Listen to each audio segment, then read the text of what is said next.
ძაღლებს სუსტი ღვიძლი აქვთ. შეიძლება გსმენიათ კიდეც ამის შესახებ. For Hospitals-ის ვიდეო რუბრიკა. იცით ამ საშინელ პათოლოგიას რა იწვევს? არასწორი კვება ან კვების ცუდი რეჟიმი. საქმე ისაა, რომ ამის მარტივად დანახვა ვერ ხერხდება. ზოგადად ღვიძლია ესეთი ორგანო, რომ მისი დაზიანება ნელ-ნელა, ფარულად ვითარდება. მაგალითად, ცხოველს შეუძლია რამდენიმე წელი და ცოტა მეტიც კი არსებობს ისე, რომ პატრონებმა ვერც კი შევატყოთ რაიმე სახის პრობლემა. ეს კი ძალიან ცუდია, რადგან როგორც კი პათოლოგია გამოვლინებას დაიწყებს, პროცესი საკმაოდ რთულად მართვადი და შეიძლება შეუქცევადიც კი გახდეს.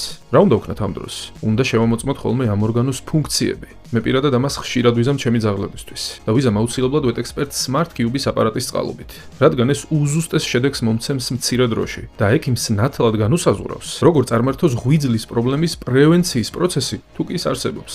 დანადგარის შესაძენად შეგიძლიათ მიმართოთ რუბრიკის წარმოდგენს For Hospitals. უშუალოდ კვლევის ჩატარება კი უკვე დასავლეთ საქართველოშიც შესაძლებელია. კერძოდ ქუთაისში, კლინიკა ბადიში. For Hospitals-ის გვერდი მონიშნულია ვიდეოს აღწერაში.